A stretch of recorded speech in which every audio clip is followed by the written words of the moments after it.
So hello and welcome to our Mixologist. So for this episode, this is a bit of a sad episode because I'm saying goodbye to my pillar drill here, or drill press, whatever you want to call it. And there is a reason I'm a bit angry about this, and it is the following: that the reason why I'm getting rid of it is because it has developed play in the quill and here in the shaft. So obviously when I try to work with metals, it suffers from runoff. So this is really not that great. But however, the problem is that the tool works absolutely fine. Absolutely everything works. Cross slide vise. This works. It's just that the quill got. I can feel the play there. So obviously it's not good with working with metals, and it could be good for working with wood, for example. So it's not necessarily that it's a total write-off. It's just that it's not good enough for what I require. And the thing is that, and this is the point where I'm going to have a rant, because initially when I saw that the quill, which is this that holds the shaft and all the bearings, was a bit worn out, I said, well, hang on a minute, I'm gonna go and I'm gonna try and find kind of some spare parts.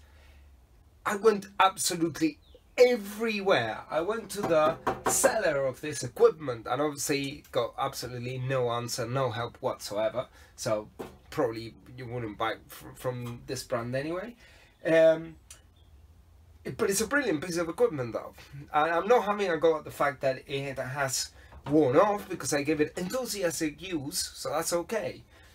But then when I try to find any spare part whatsoever, you just can't. And I even went as far as contacting a friend of mine who works with manufacturers in China, trying to see if I can obtain kind of another spare parts, and he told me, like, forget it, it's not gonna happen.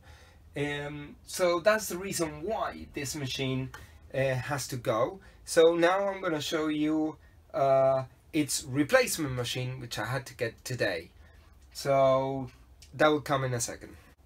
So just as if by magic, this new drill has made an appearance in the workshop, and I'm pretty pleased with it, because not necessarily because it's a brand name or anything, but because it really has. There is absolutely no play whatsoever in the quill and the spindle, and this chuck looks pretty beefy to me. So now I think I am ready to start kind of doing some more things in the shop with metals, as I always do. But though the reflection of it, obviously this is what we call a floor standing pillar drill. So all the bases kind of down there, you can see it, but I basically try to set it up to replicate the other as much as I can. And the good thing about this one is that it came with its own cross slide vise, and which I'm going to install again. I just need to clean it up a bit, because this has been sitting in a garage for 5-6 years. It's never been used, and I know the story of this drill because a friend of mine bought it, and they used it for a week, and that's it. So I'm actually really pleased about it.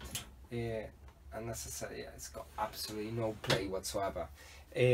Also, one of the good things about this is that it has quite a handy chart in there for the recommended speed of the spindles for the material, which I think is quite a nice touch. And also the other thing is that it has a light inside there, which my previous drill didn't have. So obviously this is a slight upgrade on where I was before, but that's not the point. My point was that I would have liked to repair, would have liked to have repaired my old one, rather than have to go through this length of scouring the garages in New Malden to try and find this little thing here. But altogether, it's good. I'm back in business now. I can get, you know, more projects and more collaboration things done. So it's all to come. It's all to play for. Thank you.